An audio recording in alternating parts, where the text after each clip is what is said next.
bani pe Scar Parking. Dați like. Trebuie să ajungem acolo, stați, să pui pauză. Pe drumul nostru ne oprim să reparăm și mașina. Ia. Asta e mașina.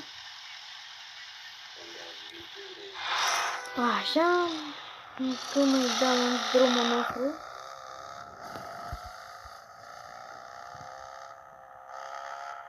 Așa. Deci v-am zis. Vă arăt cum să faceți bani pe Scar Parking.